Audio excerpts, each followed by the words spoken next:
Hello, everyone. This is Rachel, and I am excited that you landed here on the New Wave Youth Podcast. In this podcast, we focus on the challenges that the youth and the young adults are facing during this era. So join me, the family, and engage with us. Like, comment, and subscribe. And now, without further ado, I would like to introduce to you guys my awesome guest today. We have here Vanessa and Elsie. Thank you, ladies, for coming today. And today's topic, we will be talking about what are some verbal and nonverbal communications that you've been experiencing when you grew up in the African community, all right, in the African household. Are you guys ready? I'm very excited, okay? All right, so I'm gonna let Chelsea go first. Oh my goodness.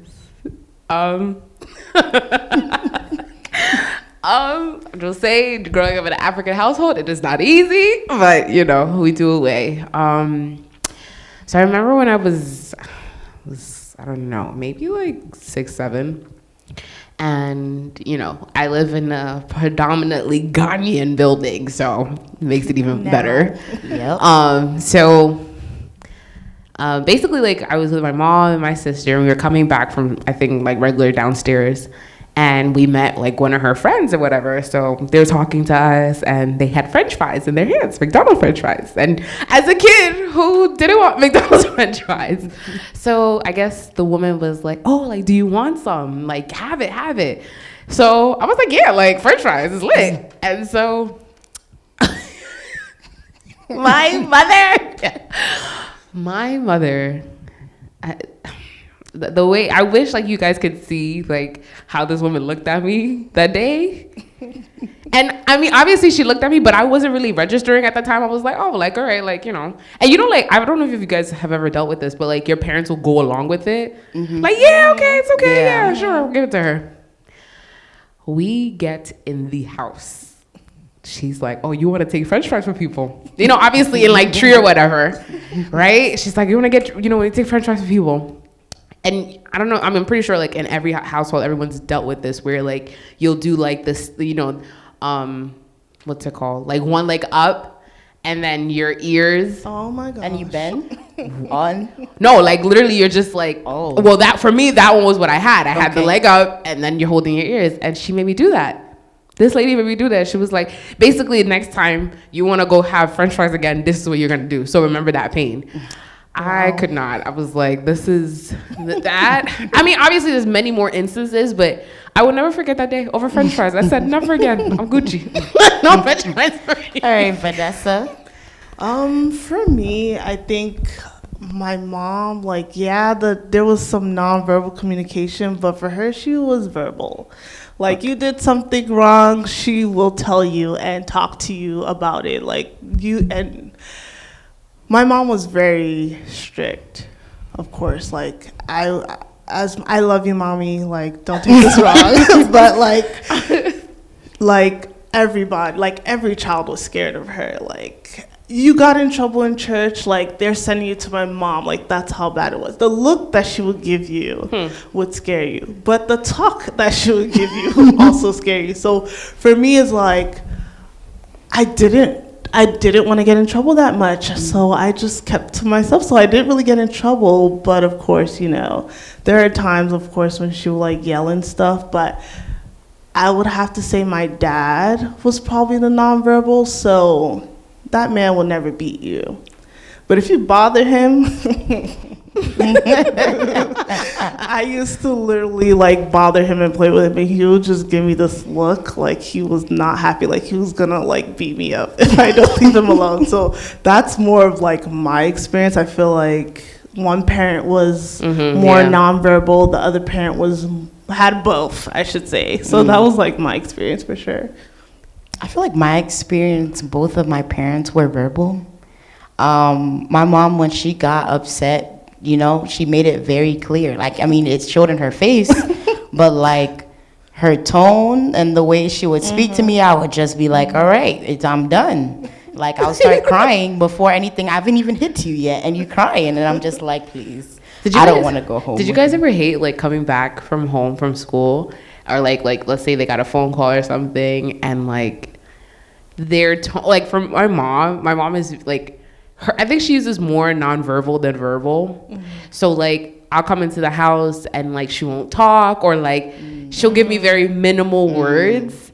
And like you said, like you just know that that's it. So like you go to your room, you don't say nothing, right? And it's like, I get it, but it's like, let me know. Like, let me know if you want to beat me now or later, you know? Like, don't give me all of this.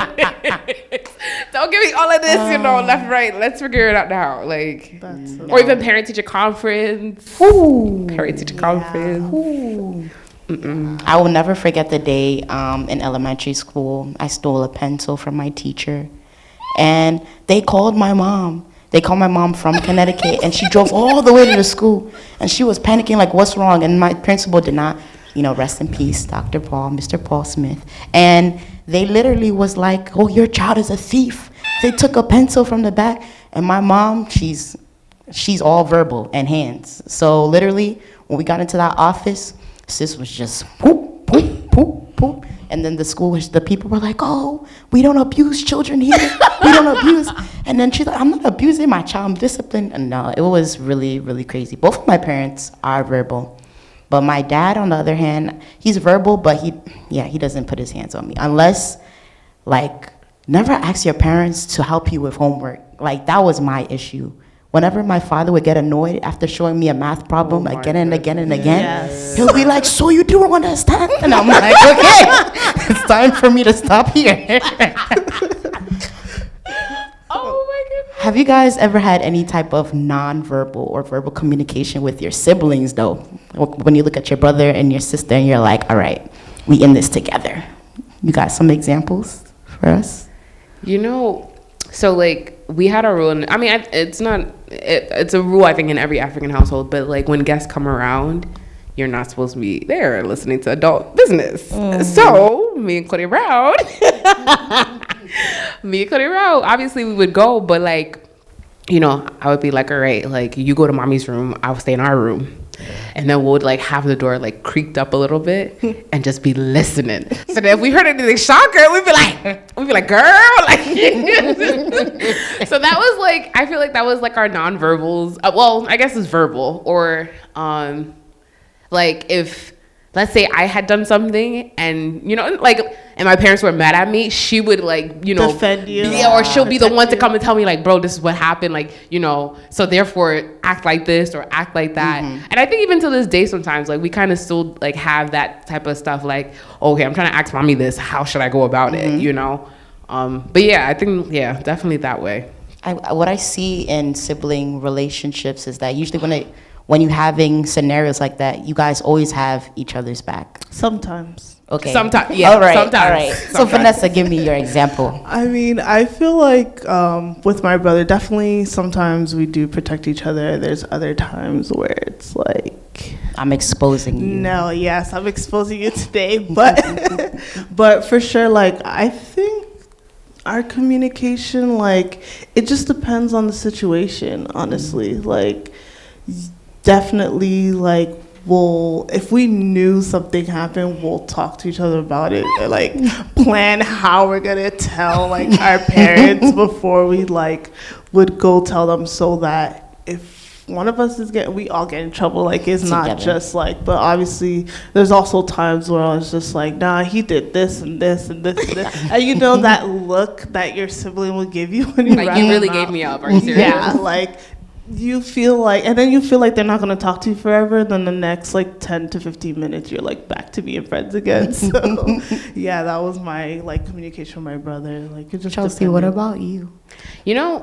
I think, how like you were saying, like, but I think sometimes like because like I'm the oldest, so I'll like play those games because like I feel like sometimes like I never got the advantage that she got, so I'm like, oh nah, we're gonna entertain this. I'm gonna violate. I'm gonna tell my mom that you didn't come home till 12 o'clock, like like. But I think sometimes I was usually more the one that would go out more. I mean, even to this day, like I'm still the one that is out the house more.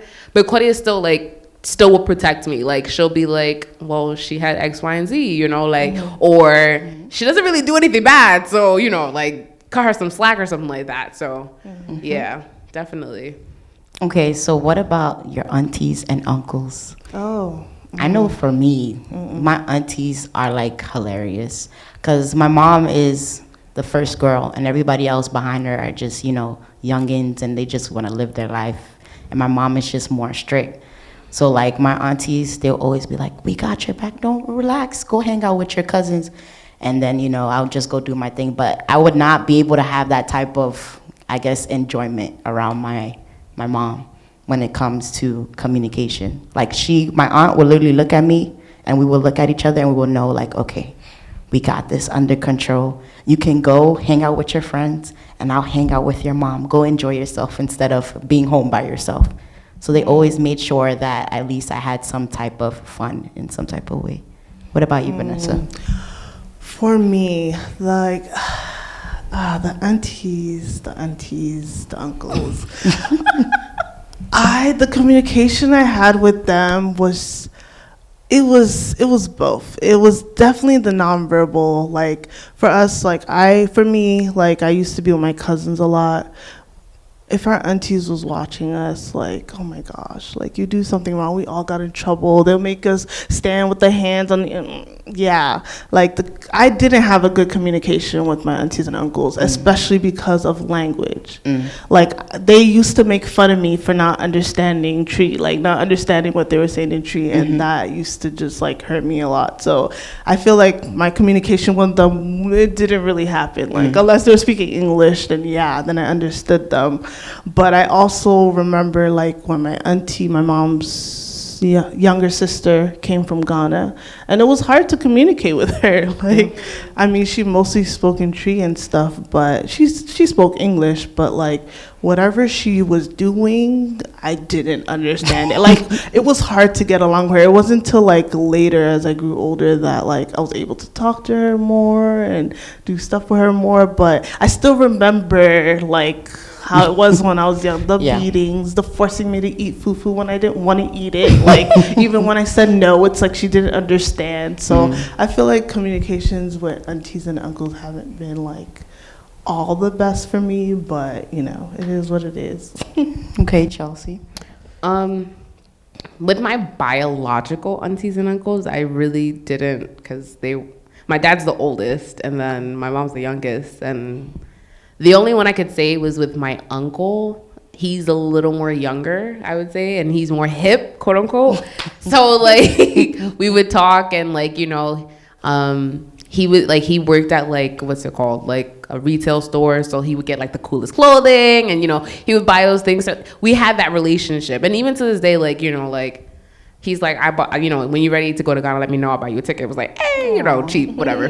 But I think I have developed a lot of aunties and uncles through obviously like church and like my building itself. So one auntie, like my favorite auntie, she was also young too. And so like she would take us out. She would, you know, we would go over her house for sleepovers.